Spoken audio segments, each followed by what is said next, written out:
Hello and welcome to the Superposition Guys podcast.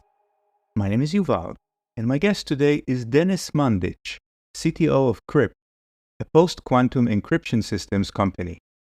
Denis and I talk about their unique approach to security that replaces key distribution with key generation at the endpoint implemented via software, how their solution works for air-gapped devices, their price structure, the human right to privacy, and much more.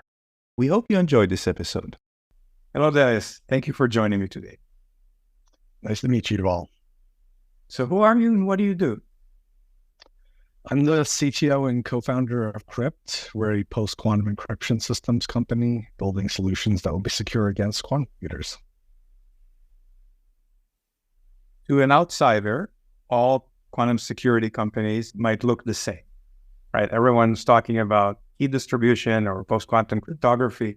So help me make some sense. How would you distinguish yourself from others? And to the extent you can, could you sort of map out the market for us? Sure. I think where we are today is the natural progression from using the same sort of solutions that we did in the 1970s, which was a single piece of copper wire and a handful of switches connected to people. It's where public key infrastructure came from. And the basis for that is key distribution. And for the quantum era, the world we live in today, which is the cloud, virtualized environments, containerized systems, we really need to move on from that model where it's a single point of failure based on a single algorithm. Many of these were developed in the last few decades and are the ones that are subject to attack by quantum computers. So what Qrypt does is really do away with the distribution piece and replace that with key generation at the endpoints. Very similar to what you find in quantum key distribution, but we do it exclusively through software on existing commercial infrastructure. So I'm an enterprise customer. I go to your website and I read the heading, safeguard your enterprise data with quantum secure encryption. I said, this sounds great. How does it work in practice? How does implementation happen? In practice, if you do away with the original sin of using PKI to establish key agreement and isolate that to a separate channel that's decoupled from the actual data channel in which you're encrypting the data, you're already halfway there.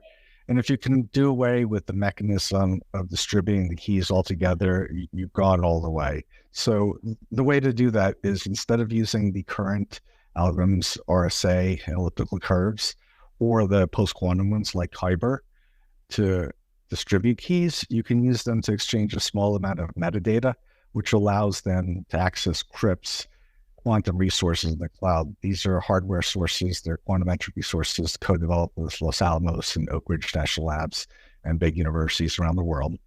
Those clouds allow you to download several strings at random from multiple different geographically isolated locations. And then the software, the SDKs at the endpoint, assembles those into a single pool, and the cryptographic extractors turn those into symmetric encryption keys.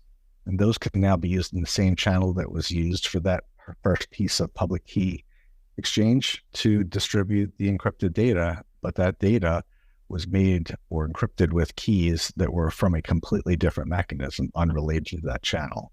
So that does away with a single point of failure that is really behind the biggest headlines today, which is harvest now and decrypt later. If I put all my eggs into that one channel and I rely on the security and the perfect implementation of those algorithms and the software behind them in that channel, then that's a single point of failure. And we just saw a huge example of that just in the last 2 weeks. We've seen two major ones, global ones.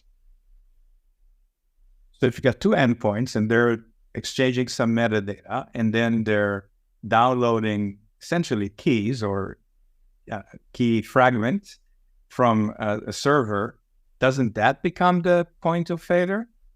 So you're downloading quantum random that's generated from quantum entropy sources at multiple different locations in the cloud.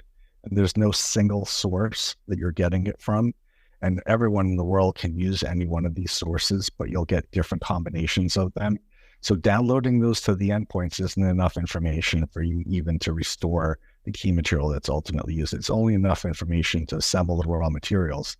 and then apply the cryptographic extractors, destroying a lot of that information from a separate channel. So you eliminated effectively the single point of attack.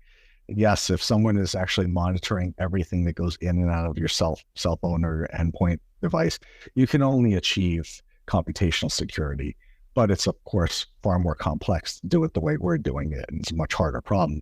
But in this case, if you missed any one of those API calls to the cloud or any piece of those random strings from the cloud, then you get nothing. So your solution, so there's the cloud piece, of course, and then there's software that sits on the endpoint. So it is a software-only solution for the endpoints? That's right. You only need the software to effectively achieve the same levels of security that you get with quantum key distribution. We've inverted the model on its head and put those quantum entropy sources in the cloud instead of two physics appliances at the endpoints, which will never fit inside of a mobile device or a laptop or anything like that. What is the stage of the company or the technology? Is this already deployed? Can you tell me where, for instance? Yeah, it's already deployed and you can download it for free, a trial version from our website, and use it to make your own applications. So if you're trying to build something like a messaging application and you want security guarantees that go beyond the ones that you get from WhatsApp or Signal or anyone else, they're not involved in the key generation mechanism at the endpoint now. They only become the transport mechanism for the actual encrypted content, the payload. So we did a demonstration of this application with an open source messaging and file transfer service. It's called Mattermost. A lot of the financial industry uses this, the government, military, like the Air Force. And it's a simple test case that you can deploy today on your own, even without our help. Of course, we're here to help and provide services to make that easier for you, but it's an easy way to get started.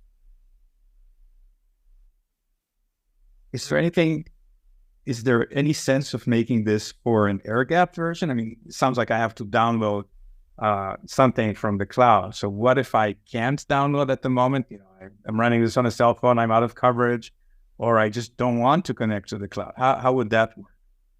You can do exactly everything that I just described and download that to a single endpoint or multiple different endpoints and take all that key material and put it onto your air-gapped network. This is in fact what Qrypt does for our engineering network. So we practice what we preach. During COVID, we were forced to remove everyone from our laboratories and our dev teams, which are on a separate system inside the company, and deploy them all around the world. Some people wanted to move out to California and other places. So we had to get that key material to them in exactly the same way we're doing here with companies like Mattermost. And now you take that key material, use it completely on your air-gapped network, where you consume the key material and destroy it as it's consumed. And now you can upload all those files to the regular internet without any fear of them being harvested and decrypted later. And we operate in two modes. One is for AES 256, which is considered quantum safe. And then we go up to the full government top secret classified code word one-time pad-based system, where now you can post it on Facebook and it can never be decrypted. So that's the difference between encryption that's computationally secure and information theoretically secure. Would your big goal be that every computer, every operating system would essentially have this security component, or is it targeted at specific applications or specific geographies? Maybe you only want it in the US or something else. Maybe you could tell me about that a little bit. Yeah, we're initially targeting, of course, the financial industry, the healthcare industry, government, and telecoms, because they're in compliance. They must transition to post-quantum cryptography, but they also must have higher security guarantees than the people exchanging cat videos. But our vision is to deploy this everywhere in the world and transform the cryptographic architecture of the internet itself, which was really designed and built around monetizing and data mining. We think that should go away, and we should restore privacy the same way we had it before the internet existed.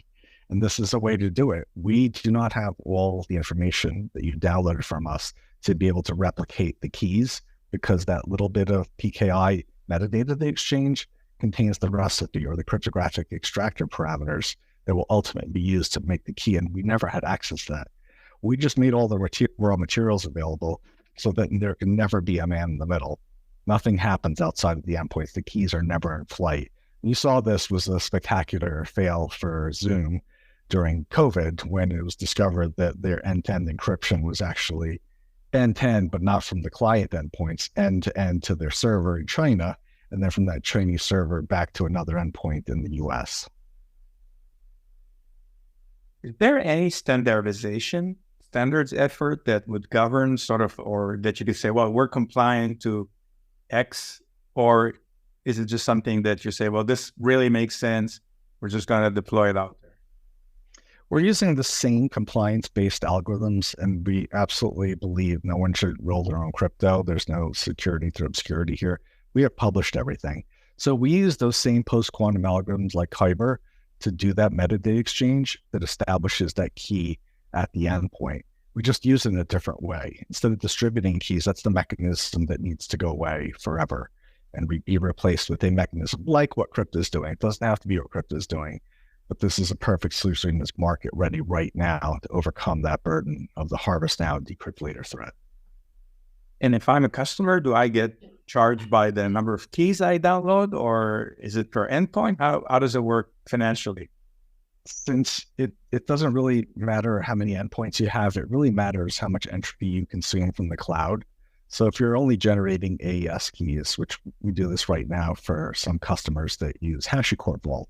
So they go through all the trouble of deploying a HashiCorp Vault, but they still need to get the keys in and out of that repository in a secure way that's durable over time. So that's an example of where you can immediately deploy Qrypt as a solution to get as many keys as you want. However, that is only considered quantum safe, not quantum secure. If you would like to go up to a fully quantum secure one-time pad-based system, then you need as much random entropy from the cloud as data you have. So if you're transmitting gigabytes of data, it's no longer the 256 bits of an AES key. It's more than the gigabits of data that you need to encrypt. Given that you're taking care of the keys, sounds like you don't have a horse in the race of what standard NIST comes up with or recommends, or you're essentially agnostic to whatever standard the customer wants to use. We will comply with it because we're dealing in compliance industries. The financial industry doesn't have an option. The government, by directives, by legislation, by national security memoranda, must adopt these new algorithms within the next decade, have them fully deployed for every government agencies. There's no waiver. There's no exceptions to that. It's going to take a long time. We're suggesting, since we're going through this massive transition, we've never done anything like this before cryptographically. Last time was 2 decades ago when the internet was a fraction of its size today. We're in uncharted territory. This is probably going to take a lot longer. And if we're going to do that, we must graduate away from these archaic technologies, these centralized single points of failure, and move on to something more modern like what Qrypt is doing. Tell me a little bit of the backstory. How did the company started? What's your background? So the co-founder and I were both from the intelligence community. We saw the scale of theft by the Chinese and the monetization of IP that was stolen.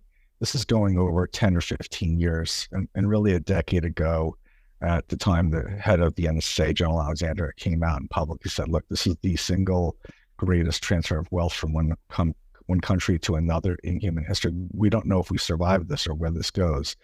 We saw so much of it being done very poorly. The Chinese adopting a Cold War era mindset of like, look, let's get all the data that we can get. We don't know if we can decrypt it. We don't know if there will be a flaw found in it, but we see this time and time again being very successful. And they started collecting data on a scale we had never seen before, playing the 100-year game instead of us, the 2 to 4 year election cycle game. And they were very successful doing that. And that was more than a decade ago. So Kevin Chalker and I, the co-founder, really wanted to do something about it, make something more durable, something akin to the ones that we used inside the intelligence community, which were already considered quantum secure and quantum safe. And we never worried about our communications. We were very confident it was strong. And we wanted to see that in every enterprise and at the user level, that people needed their privacy back. They need to have those communications without, the big social media companies data mining it and selling us ads, without Big Brother or whatever it may be. Professionally speaking, what keeps you up at night? The possibility that my kids will work for Huawei one day because we have given away so much IP and allowed so much penetration of our networks that it's not recoverable anymore. And hypothetical, if you could have dinner with one of the quantum or one of the security greats, dead or alive, who would that person be? Oh my, one of the security greats. It'll be Claude Shannon and John von Neumann. So Claude Shannon, I guess, is the Richard Feynman version of the security folks, but in terms of the most common answer. But who else? Yeah, it's really some of the ideas and the proofs really came out of physics. So he was inspired to call a lot of the foundation of information theory by one of the most famous little-known physicists, John von Neumann, who came up with the quantum theory of entropy and how that could be used for secure communications. So the other big ones would probably be, I'm trying to think, from the 1980s and 90s when people really started putting together great solutions that were durable. It's so many people that were involved. It was a collective effort. I can't say it was just one person who inspired me. It was really just our desire to do something better and stronger and faster and easier to deploy that really drove us, and really realize, the vision of Claude Shannon. It's like, look, we can get to something that's the end goal of all of cryptography, something that's information theoretically secure today. We can do this now. Why aren't we doing this? Why are we tolerating all this data mining, monetization of it? Denis, thank you so much for joining me today. You're welcome. It's great talking to you.